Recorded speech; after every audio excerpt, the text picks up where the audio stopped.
What's good? You already know.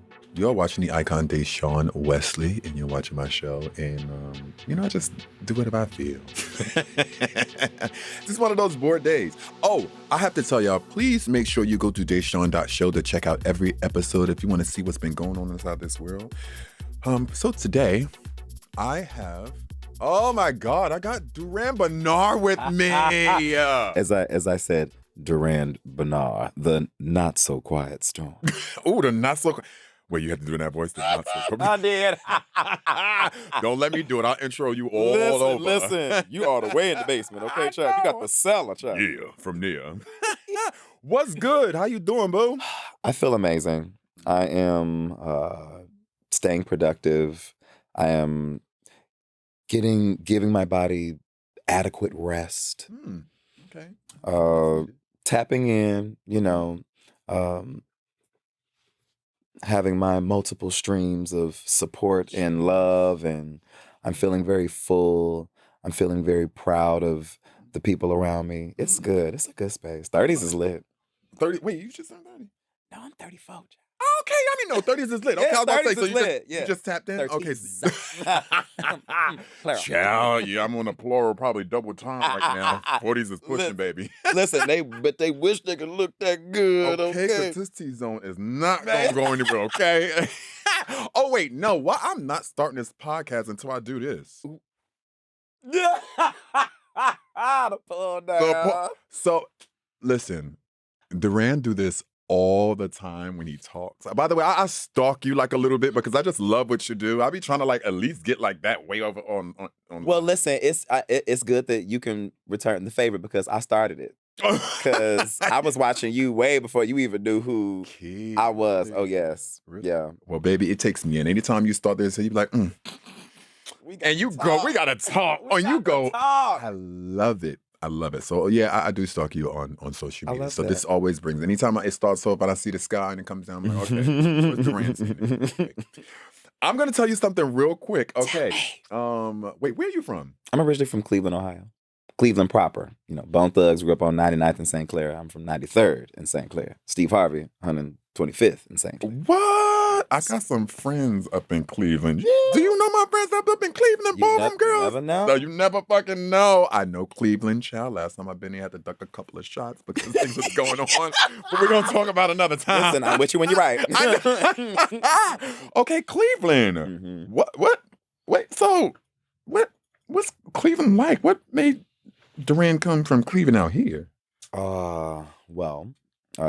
Cleveland is where Shirley and Bernard decided to set up shop and start a family. That's why when people, I complain about the cold and they say, well, you're from Cleveland. I'm like, you say that like I had anything to do like where I was living. Yeah, I don't like all that too. I like that. Yeah, okay. Makes me upset.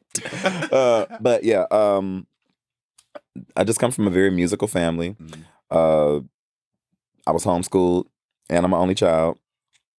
Oh my God, you did have something like an only child check-in, right? Mm-hmm. How are my only children doing? And a lot of times there's this misconception that only children are spoiled or children that are homeschooled are socially awkward.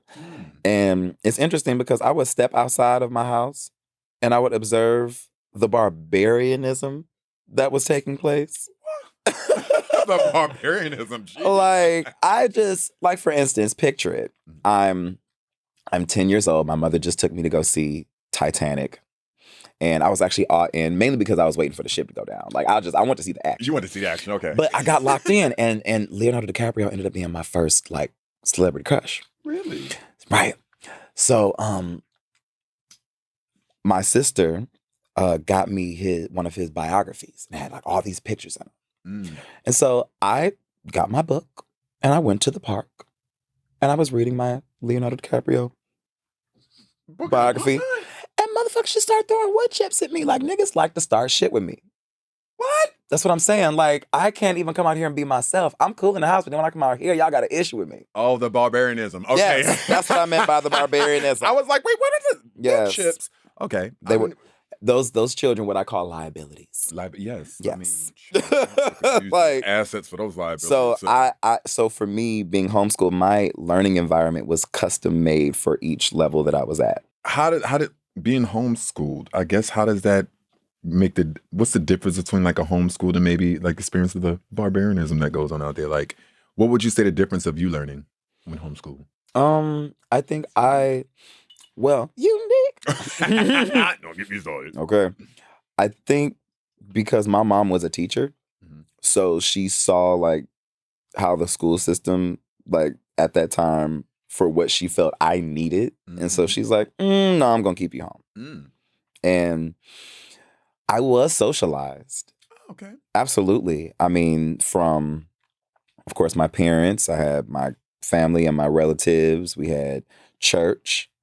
I'm going to ask about that too. Absolutely. We had, me just going outside and, neighbors and things like that. They had children and nephews and cousins and whatnot that would come down.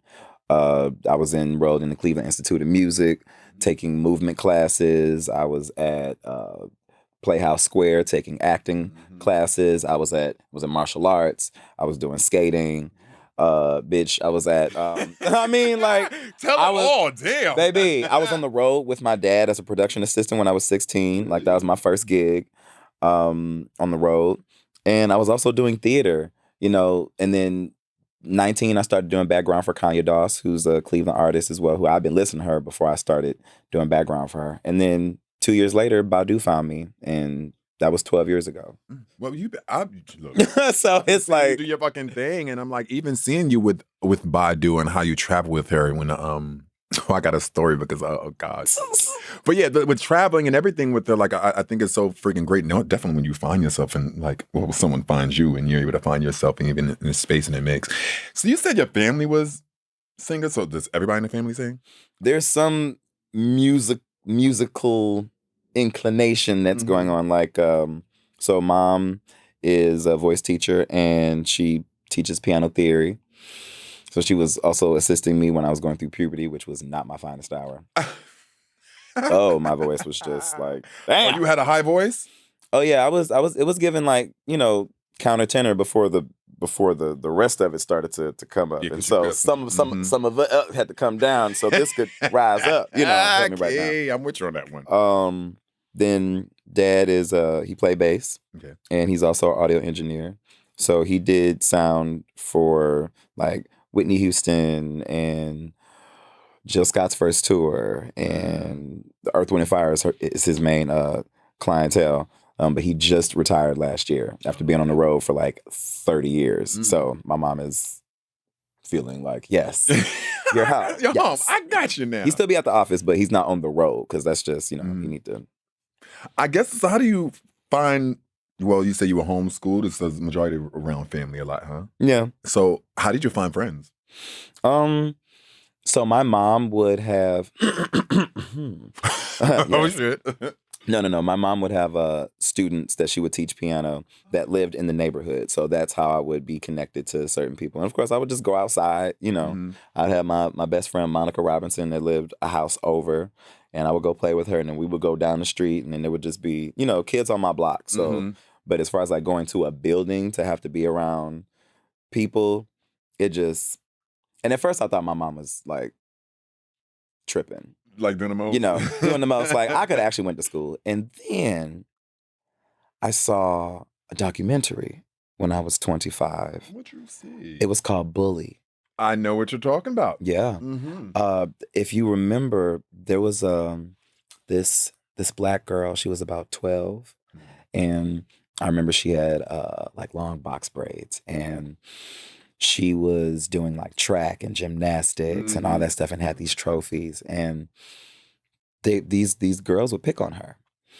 And so one day, as they're taking us through all of this, they have a camera up on the school bus.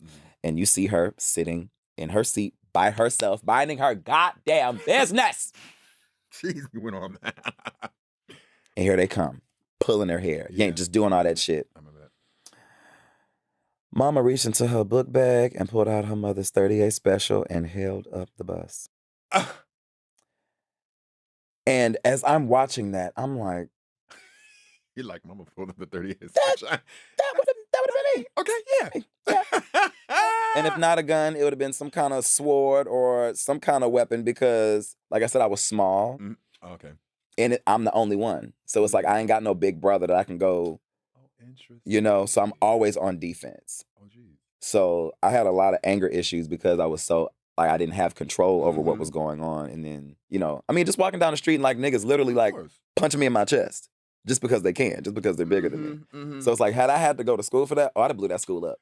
I don't ain't gonna blame be, you. baby, ain't gonna be no children. I don't blame you. Well, shit, I even go back to I think about it here. I have an older brother. Yeah. Like, shockingly enough, our name is very similar. My name is Dashaun, his Dashaun. So, okay. Anybody messing with me? Okay, I wasn't the fighter, though.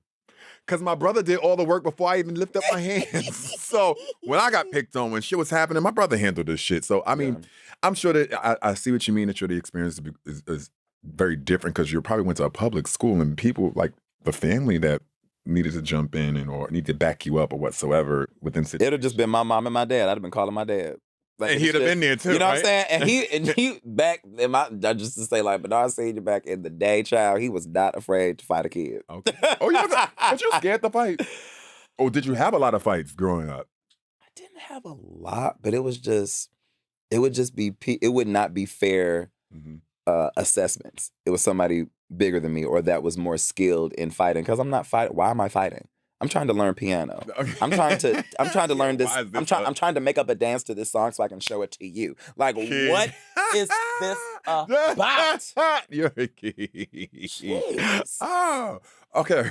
And also, real quick, the entire time that I was in martial arts class, I never once got into an altercation. Oh, it takes when you learn a shit, never get into the altercation and use a specialty. That's what I'm saying. That's okay. I guess my next question would be, Cleveland boy, why Los Angeles? Is this where the place you always wanted to be? Is this where the vision kind of like stuck, or you've seen yourself there? I thought I was originally going to move to Atlanta first because I knew people there. I have family there as well, so I felt like there would be some kind of like, it would be familiar. And then I was considering New York. However, I'm like, I know. I don't listen. That's a different type of soldier. Yes, she is. And I also like to drive. Okay. I like to drive my car, even though there's nothing like being able to drink however I want to and be inebriated and just get on the train. You're lucky we ain't start this now because I'm usually drinking on my podcast right now, but it's a little, I know. So I love that. However, ultimately it was a conversation I'd had with a few veterans that are in the business that were living in Atlanta. And they were like, no, you might want to go to Los Angeles. That might be more productive for you. And so that's the choice. Again, I've had that too. When I was trying to leave New York City, I'm like, where do you go? I was going to go to Atlanta. I'm like, chow, no. And I'm a city boy like that too. And Atlanta's really good, but baby, I'm from New York, so. I do like me some country shit. Well, you like some country shit? Oh my goodness. First of all, a wraparound porch. Give me. Okay. I want to see deer in the yard just grazing and fellowshipping. Okay. Yeah. I don't blame. Well, I say I like access to the city, but I like to be away. Well, here's my thing. When I need to go on like a brain release and just be around maybe some trees and people and maybe just a little environment that's familiar, I go to Atlanta. Okay. I one time spent like 3 months in Atlanta knowing I had a whole life in LA and I just paid it and just stayed out there. So Atlanta recharge. Yeah, it was a recharge, child. Now what was happening while I was there, I ain't gonna say. She recharged her right. Don't you want it, don't you want it, don't you want it, don't you want it. Okay, can I tell you something that I appreciate about you because I am completely stuck? Oh, you know where I was going to when I said that, huh? I'm stuck. Listen. Look.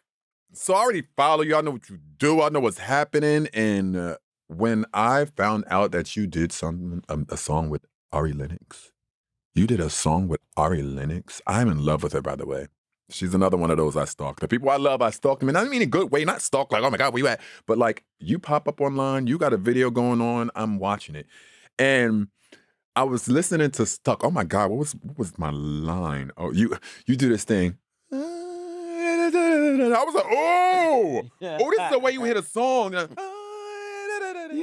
it breathe. Let it breathe. And then go into it. I was like, oh my gosh. Oh my God. I love it. I love it. I love it. That's one of my songs I have like in a mix of me driving because I'm an Ari Lennox fucking craze fan. And I see why. Oh, baby. Oh, very well deserved. I just love her. I love her. And she's funny. Oh. Like, I just feel like people like her and I, like, it's so relatable. Mm-hmm. It's very like, oh no, he's talking about standing in line for the club. Mm-hmm. Oh, she's talking about, I just got my new apartment. I'm gonna pop my woo-ha in the Sky Child. Like, I love it. I love that. And that's what I love about like a wave of music that makes us think, but also like uplifts us. My next thing, knowing like the work you got to put in just to get the due deals you need from doing it. I guess how was it to? How did the conversation start? Did she hit you up? You hit her up? Like, what's going on? How does one get into a place to go make music with an artist that you love, appreciate, or that you heard, that like that's out there? How did it happen? Well, it started almost 13 years ago. Wait, I know this. Mike's around. I was about to like, wait, 13 years ago. Would it ever say, give me a cheap drink so I can spit it out? Yeah, give me some. 13 years ago. 2010. It was June of 2010. Mm-hmm. I was on my way to DC to go see my big sis Yazara for her release party.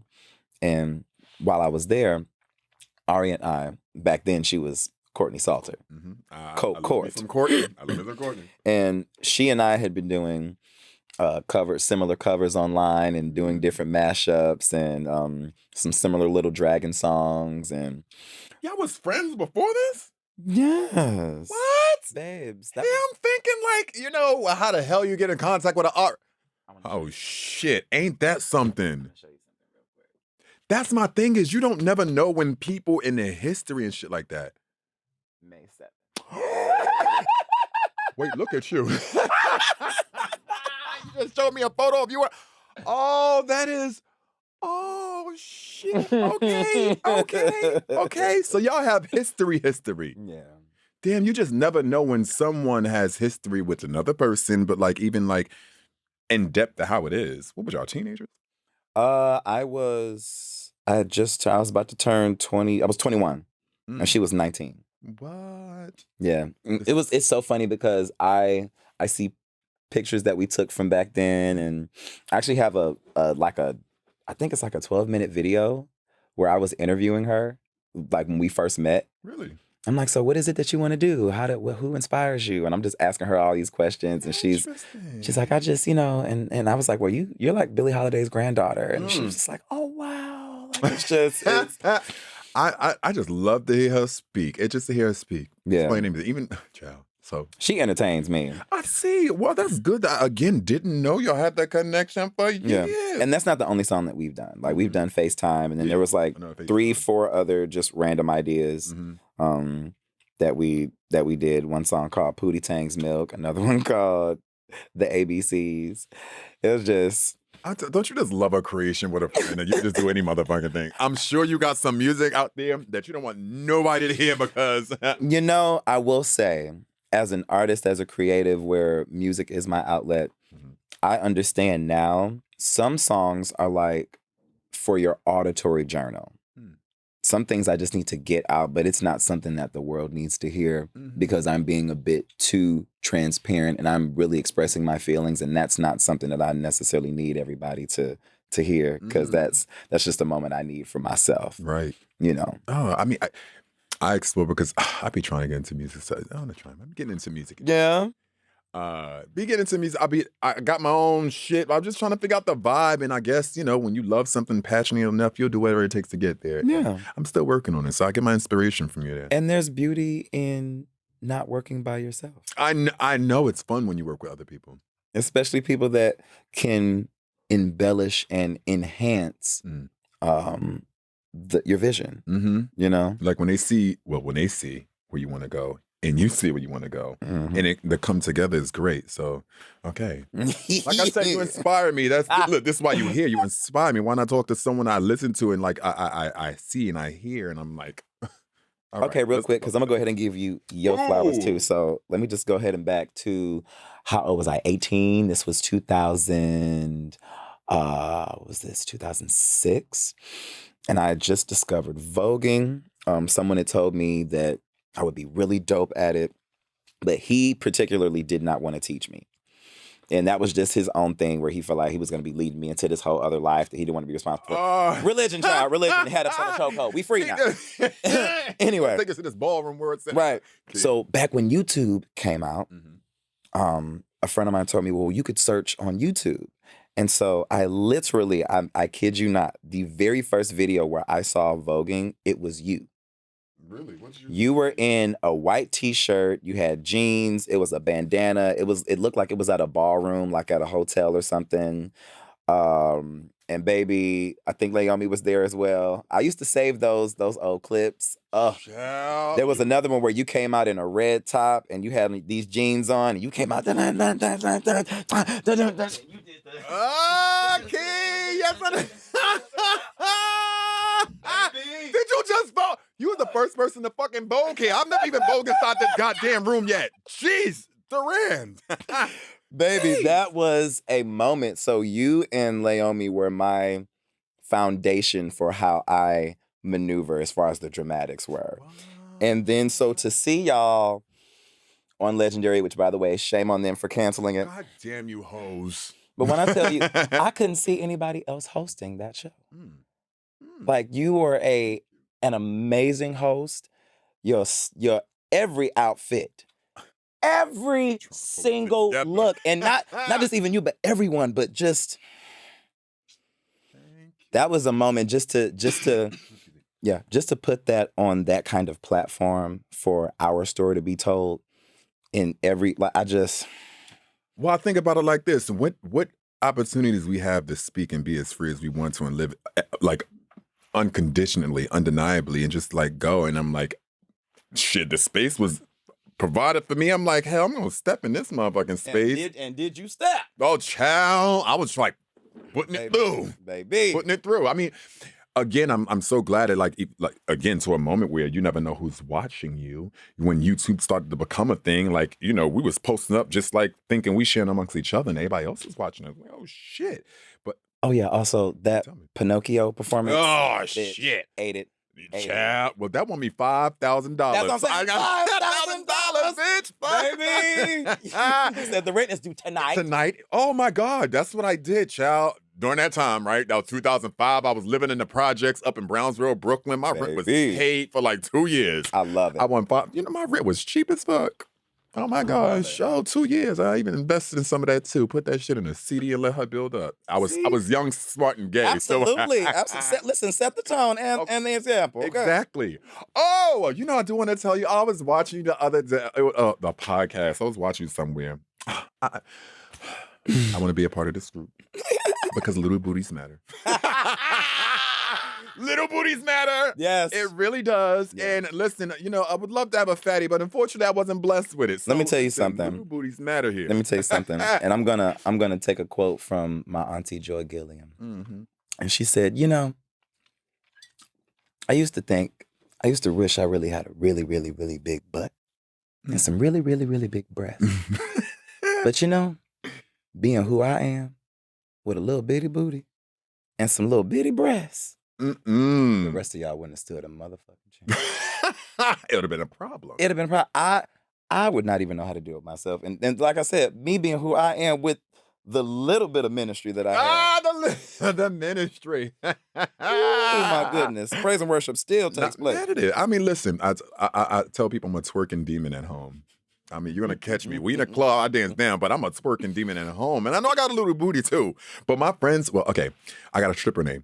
Yes. Yes. So my friends come around each other. We have girl names. We strippers. So my name is Slip Tisha. Come on, Slip Tisha. They call me Slippy. I got a Jamari, name is Delicious Cookies. I got a friend, her name is like Victoria. Like we just all sit in the house, and of course, me and my friend Jamari are always going back at it because Delicious Cookies want to be better than Slippy. Well, you know what? I maybe one day y'all can meet Sabrina Origami. Sabrina Origami. Sabrina. Who? Okay, Sabrina wait. What type of Origami. dancer is she though?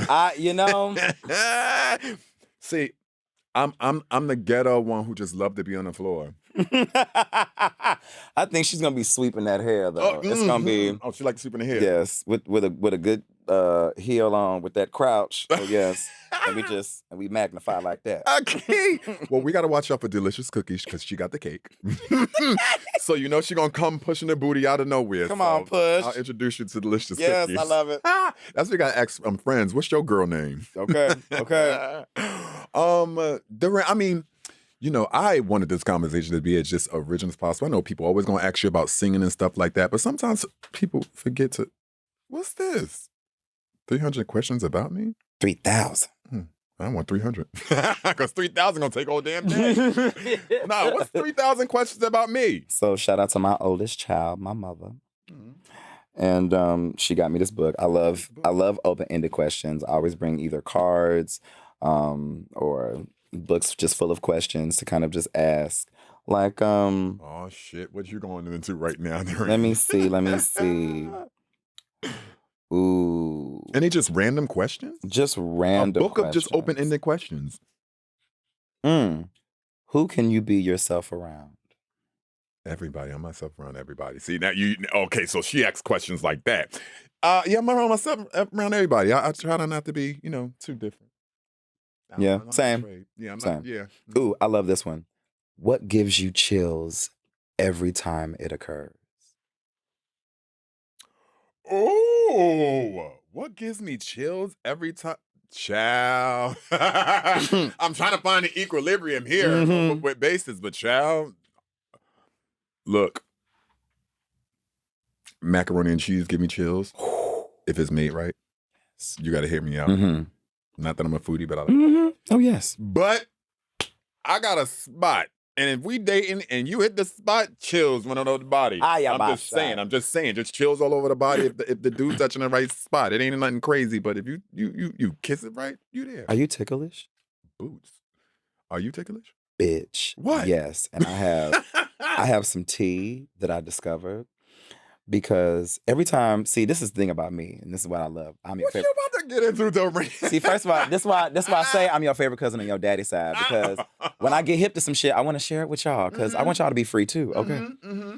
So I'm pretty sure that there are, for those of us that are ticklish, especially those that are violently ticklish, I know they feel like that is something that is just completely useless. Like it is a nuisance to have that.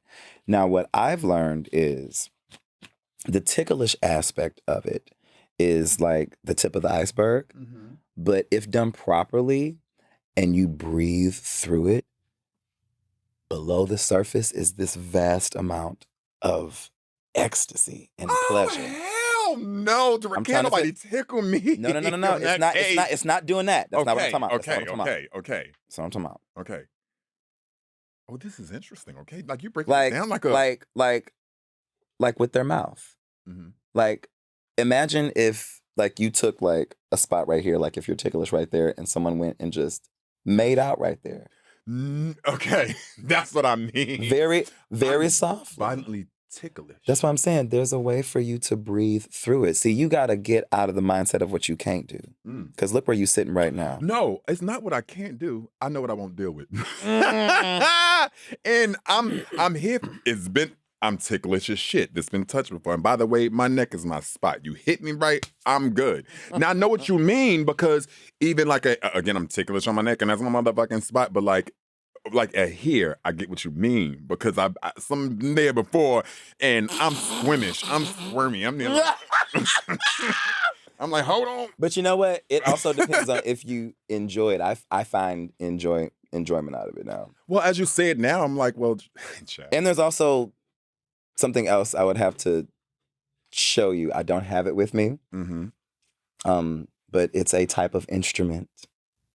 I like to use that word. So what? We will We will discuss, and then you'll report back. All right, you know what? We gotta bring that ass back here. I guess we have that conversation to tell you what it is. Yes. But like, child, we gotta have a powwow. Oh, it's one of those. I need a review. I need a praise report. I need to hear about. Okay, we gonna find. Child, y'all do that business. Key. Let me see the 3,000 questions. Flip open just a random, this is just questions. Just questions. You don't pick something good. Okay, let me. Yeah. Mm-hmm. And if you'll see some that are highlighted. It's just I just went to the page and I said, oh, this is a good one, so I just highlighted it. Yeah. Ooh. Why did this pop up when I see it first? What song do you hate the most? Is there any? The Star Spangled Banner. And the fact that Black people still sing it. Tell me. That's like nails on a chalkboard. So you'll never sing it? I'm not saying I'll never sing it. I'm just saying I have sang it before. Mm-hmm. But I think at this time in my life, with the understanding and the awareness, I feel that song does not deserve my voice. I feel like I should sing Lift Every Voice and Sing if I'm going to do anything like that. Oh my gosh. Lift Every Voice and Sing kind of really does bring back a little like a memory jot with Black families. That's and crazy enough, I did not grow up singing that song. Really? Mm-mm. Grew up singing. Follow the Yellow Brick Road. No. No, it was the regular Star Spangled Banner. Yeah. But just like I said, just being in the age of information and understanding what it is that these songs represent. Mm-hmm. So I'm just like, you know what? I'm going to do, and I know that I can't go against everything, but for things that I have the capacity to do and exercise that right, and I'll do it. Well, that's I would even say like should exist, but like what I choose not to do is something here. Like that doesn't even equate to how I actually move. So I support that shit. You just open my eyes to something else. I mean, what the fuck? I'll bust one more question. Come on. This is cute. Would you rather ride along with a firefighter or a police officer for a day? These are very unique. Firefighter, police officer. I'm just trying to see what the question's there. I don't want to say that training day gave me PTSD, but probably a firefighter. I'll do a firefighter. As I'm thinking about it right now, I don't want no damn police officer. It's just too much right now. It's too much. I mean, is it at the fire station? Right. Are you at the fire station? Because we could be kicking it at the fire station. I can be sliding down the pole. That's what I was thinking. You know. That's what I would do. I'll probably be sliding down the pole majority of the time. What's this? How do you use this hose? Okay, right. You want to get married? At first, I wanted to. But, yeah. I did. I was with it.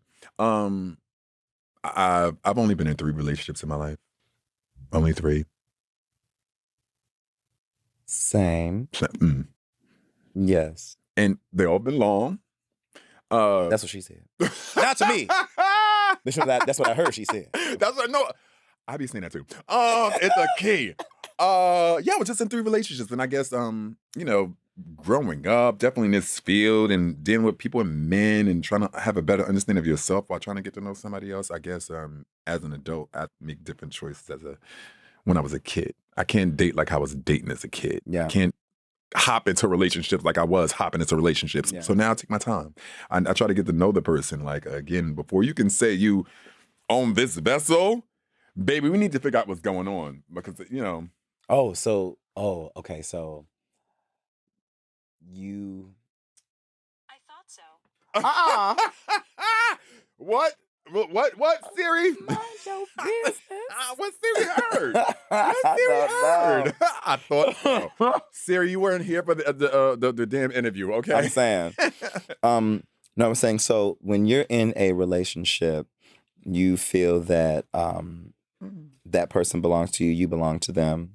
No, I don't have that kind of sense of I own everything about you. Kind of like, I think every person should have their life, things going on. And like when it's time for us to check in, let's check in, baby. Because that ownership stuff and shit, I know. It makes me feel claustrophobic. It does. Like, well, how open to you are about it. Like I always say, like when it comes to a relationship, people are stricken of what they can and can't do when they're dealing with someone. I think if you have a communication with your partner, no matter what you do, you should be at least, have the goal, or should even know that things will be fine no matter what happens. Yeah. It's all about communication and articulation. Because you can be Yes. communicating, but are you articulating Yes. the communication? Are you telling me what it is, detailed or in depth about what's happening here? So this is sort of like why I get into a space of like, I know it's cliche conversation for a lot of people, but as humans, we find specific, distinctive looks attractive or good and stuff like that. And I don't think specifically it's too much of a problem if you are with your partner and y'all see someone who looks great. And if you can communicate like that, oh, he looks amazing. And they'd be like, no, Chad, what you don't like? His eyebrows. All right, maybe you're right. The eyebrows wasn't looking cute. We should be able to have unconditional everything without no one interrupting or us having, our ways of being with each other. And if something bothers, let's communicate that. I was presented with a word on last week, and it was called compersion. And it loosely explains how you as a partner take delight in seeing your partner have other experiences with other people. Oh. Just living their life. And that doesn't take away the value of what you have. Because I look at it like, so I have a song on my last project called Passport. And it talks about how there's only but so much that we can learn within the four corners of our city, and also with my home that I've decorated, and I love how it is, and I can be myself here. I can't see Paris from here, and just because I want to go visit Switzerland doesn't mean I want to move there. I would just like to have an experience, and me going there and having that experience, number one, I also don't have to do it by myself, number one. Number two, if I do go out there and I'm learning something about the culture, I can bring something back that would benefit our relationship. That's what. Because that thing that you like that I do so nice, I learned that in Portugal. Oh, you mean I learned that in Portugal? I learned that in Nice.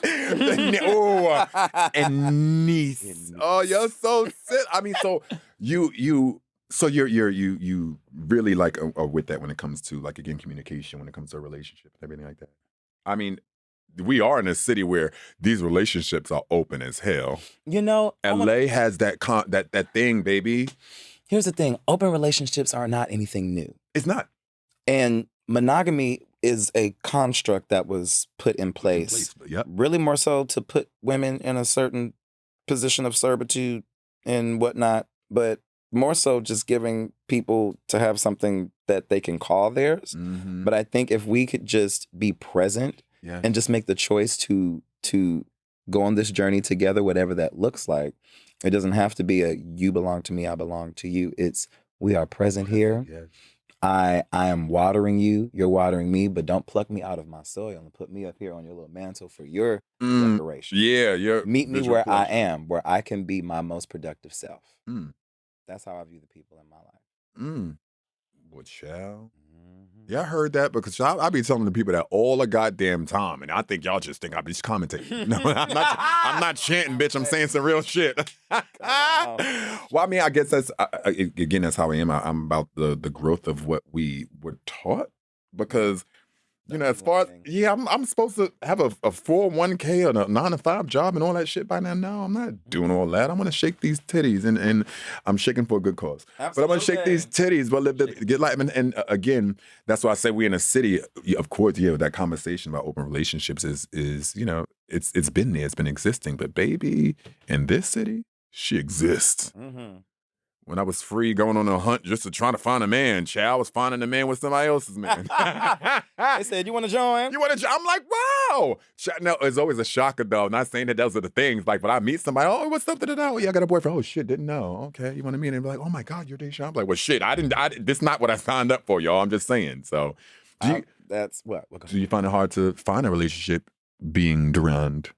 I'm in relationships. What? Tell us about it. Well, I have multiple lovers. Yes. Oh, shit's about to get real. What you mean multiple lovers? Meaning, there's a tribe. Yes. There has been a tribe curated. And no one is exclusive to me. You know, these are people that I genuinely care about. Okay. And I've known them that ranges from like 2 years to like 8 years.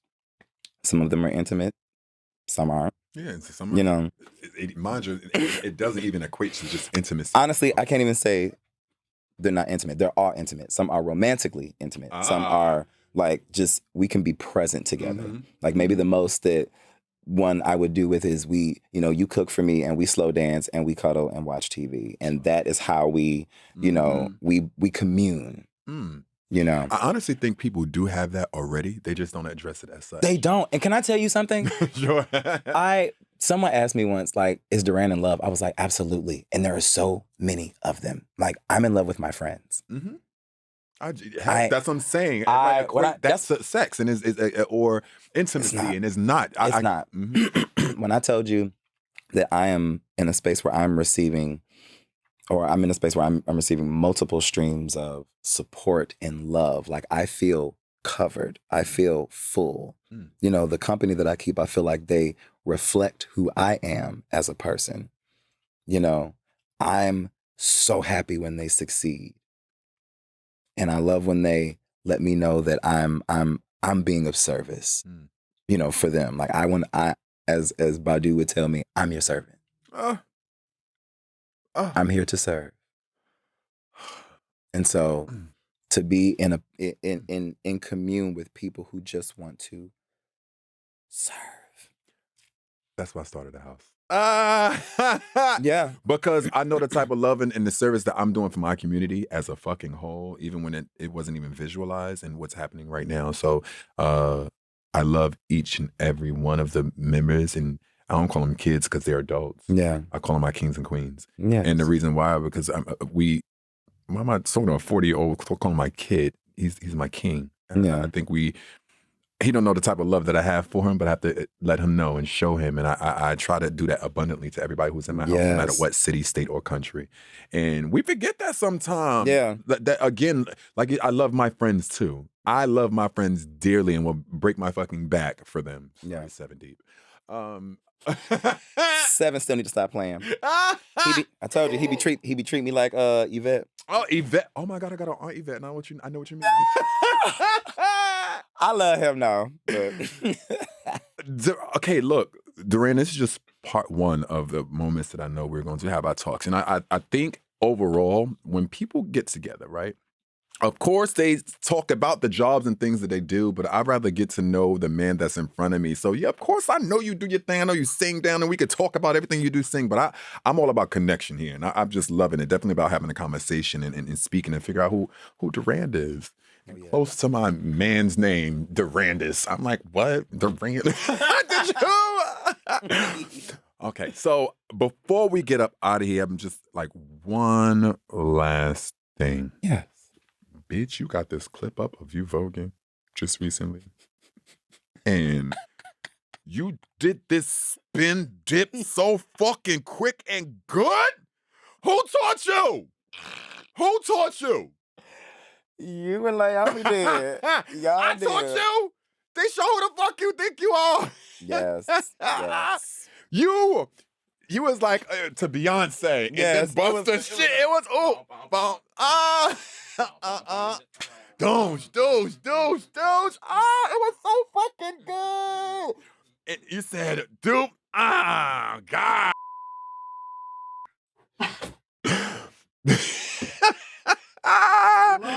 I have to end this podcast off because Durand done, spend and dip the life away. See what happens when I'm not delivered from the crashes. See, that's how I know. You're not delivered from the crashes? I'm not. It's just once I hear it going, it's just it's time to go. Lord. Okay, so ladies and gentlemen, I just want y'all to know I'm recruiting Durand because he can vogue in a complete space, and if I need him to like whack somebody out, I got him for the functions. Multiple things. Things. This ain't the last time we're gonna be talking. We're gonna figure out what this instrument was that we had talked about earlier. We got a lot of research, and I'm coming. That book with the questions, 4,000 questions, And then the 3,000. and the 3,000. These are really good. Yo, I just had Durand Bernarr here. You already know, my friends already know how I feel about this man. Again, conversation good. You already know what the vibe is, and he vogues down. Literally vogues down. And again, I'm so proud of you. It's beautiful to see. And I think at this point, whether I see you having dinner with Michelle Obama or whatever those things are, I'm not going to even be surprised because you push the limit each and every time. Just being yourself. Well, I would say let the Butch Queen's power rise up and let's do the shit. Let's touch and agree on that. Well, that's it. All right, y'all. Again, I just had Durand Bernarr here. And again, you already know what the vibes give. I'm always going to bring my amazing and fabulous people, the ones I look up to, inspire me, motivate me, and like have that kind of interaction. You already know what the vibe is. And if you do want to check out the show as a whole and see what's going on, Dashaun.show. All right? Do not forget that. It's Dashaun.show. Don't you forget. Oh, can you say that again? I said, and don't you forget it. Y'all already know the vibe. Peace out.